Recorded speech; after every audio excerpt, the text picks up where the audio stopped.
Welcome to Seoul, the capital of the Republic of South Korea.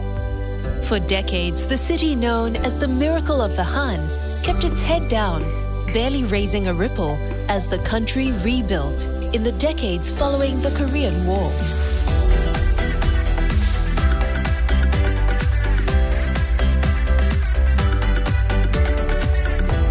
Today, Seoul has re-emerged as an economic powerhouse and the epicenter of Hallyu, a Korean wave of culture that is sweeping the world's smartphones, food halls, and dance floors. But Seoul wasn't always so outgoing. In the 14th century, a 12-mile fortress wall encircled Korea's ancient capital. Its gates closed each night to keep marauding Siberian tigers and invaders at bay. Since then, the city has spilled out far beyond and above its great city gates and guardian mountains. 21st century Seoul is a city where glass and steel towers and the ancient curves of palace roofs coexist. It's a city where the brushstrokes of the past and contemporary public art tell stories of tradition and inspiration.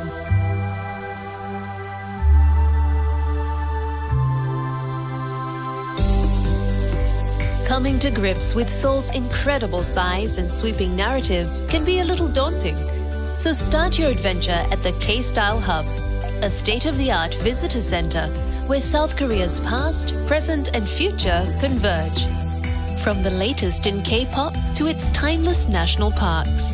From the cutting edge of K-design to culinary traditions which have taken centuries to perfect. And while you're here, why not slip into the traditional dress? Dressing up hanbok style doesn't just put you in touch with Korea's proud past, it also gives you free admission into many of Seoul's most revered historic places.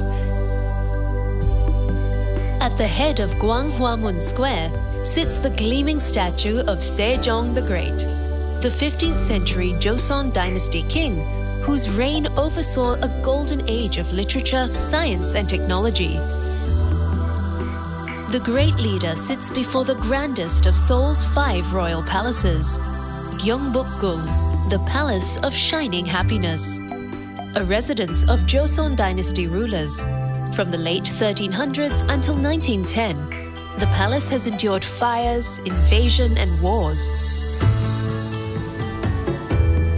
Wander through the palace's ornate gates, pavilions, halls, and throne room, which, in accordance with Confucian principles, are perfectly balanced by the simplicity of the pine-covered mountain backdrop.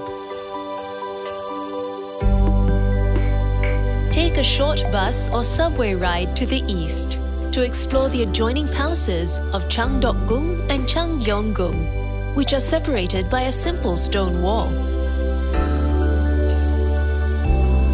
In the tranquil confines of Changdeokgung's secret garden, sit for a while by the pond, where kings once paused from royal duties and dramas to write poetry beneath the ginkgo, walnut, and plum trees.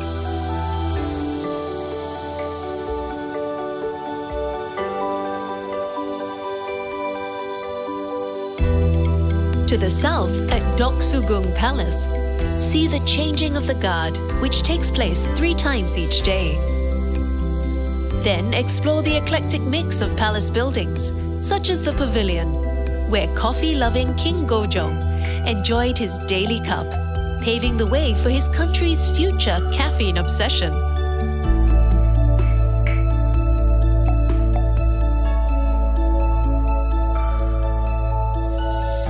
Just to the west is the last of Seoul's great palaces, Gyeonghee-gung, a royal refuge in times of unrest.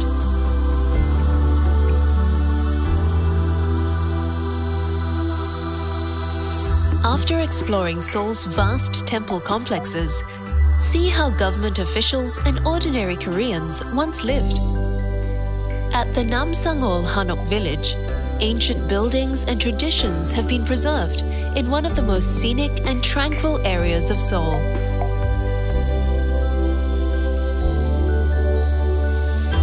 To see how how Seoul's citizens furnished their homes, visit the Korea Furniture Museum in Songbuk-gu. Here, over 2,000 exquisite pieces of practical craftsmanship are displayed within 10 traditional houses.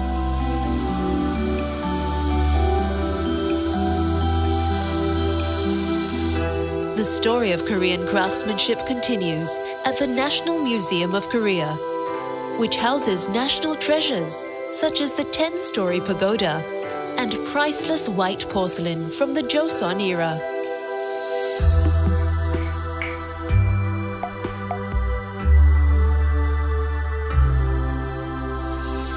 But it's in Seoul's busy streets where the past and present really rub shoulders, and where the two Korean loves of shopping and food go hand in hand.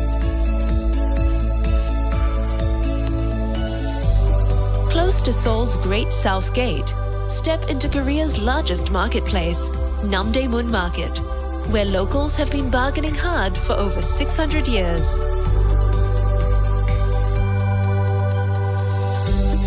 If you're looking for beauty products, join the 1 million shoppers who stream into neighboring Myeongdong each day to hit the 1,000 cosmetic stores.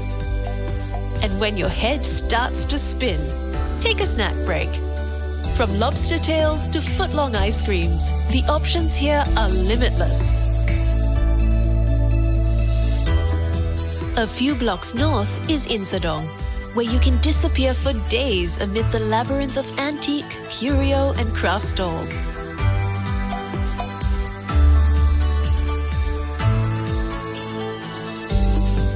While just a short bus ride away, at the Dongdaemun Market, you could spend months browsing the fashions on offer in the area's 26 malls and 30,000 specialty shops. Blow the dust off old wares and vintage bargains at the Gwangjang Traditional Market. Then treat yourself to some of the best Korean pancakes in the city.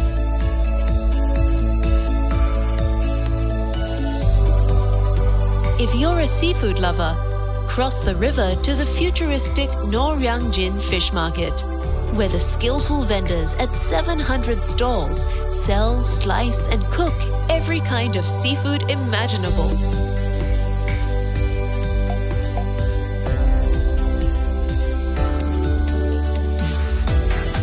Looking for some Gangnam style? Head just upriver to the Samsung-dong, whose exclusive boutiques and wide boulevards have made it the Beverly Hills of Seoul. But it's not all bling in Gangnam. You'll find plenty of bliss here too. Pass through the Gate of Truth and spend a few hours in the wooded surrounds of the Bong-eun-sa Buddhist Temple, a peaceful antidote to the fierce pace of Seoul's shopping.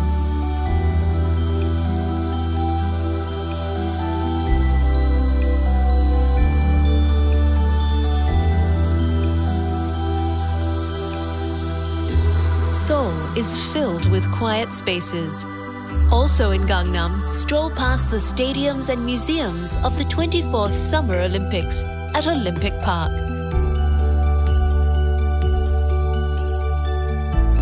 Across the river, relax with locals amid the leafy glades of Seoul Forest. While just downriver, enjoy the ponds and playful sculptures at Yongsan Park.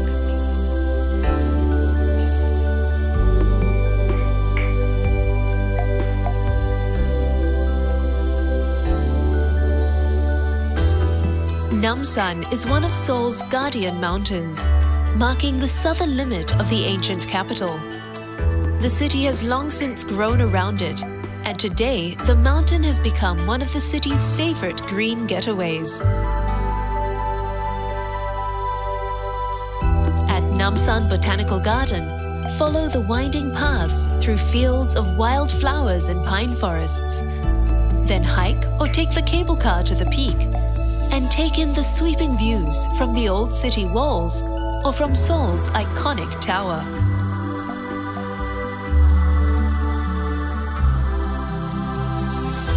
Running right through the busy heart of downtown Seoul, another landmark has also been given a new lease on life. After centuries of neglect, Cheonggyecheon Stream has been transformed into a 7-mile corridor of serenity and creativity.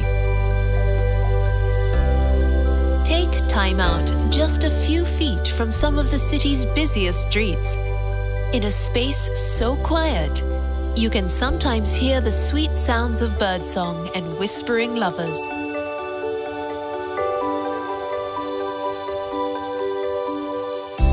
Leave the bright lights and noise of the city even further behind, amid granite-studded peaks of Bukhansan National Park. Take the 45-minute subway ride from central Seoul and spend the day hiking through the crisp mountain air, past ancient temples and rushing streams.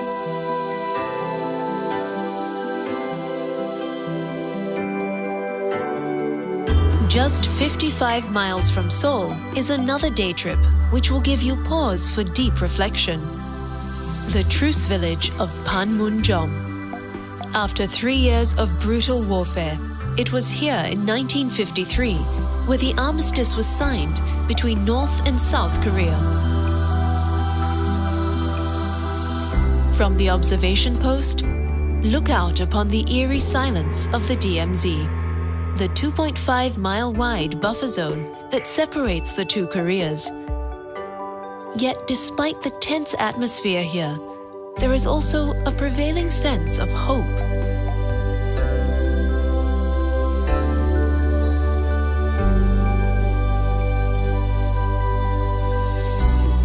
On returning to Seoul, spend a little time at the War Memorial of Korea to truly appreciate the scale and trauma of the Korean War, a conflict that tore a country in two, involved 22 nations, and cost millions of lives.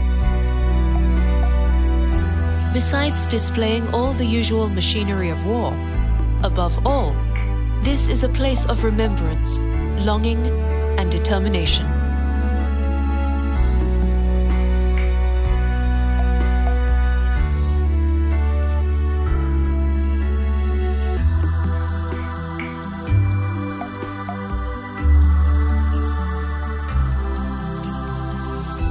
When the sun gets low and the city lights up, locals gather on the banks of the Han to see the Banpo Bridge erupt in waves of water and light. It's in moments like these that South Koreans reflect on life's possibilities and are reminded that they are capable of anything they put their minds, imaginations, and hearts to. And so, the miracle on the Han is certainly proof of that.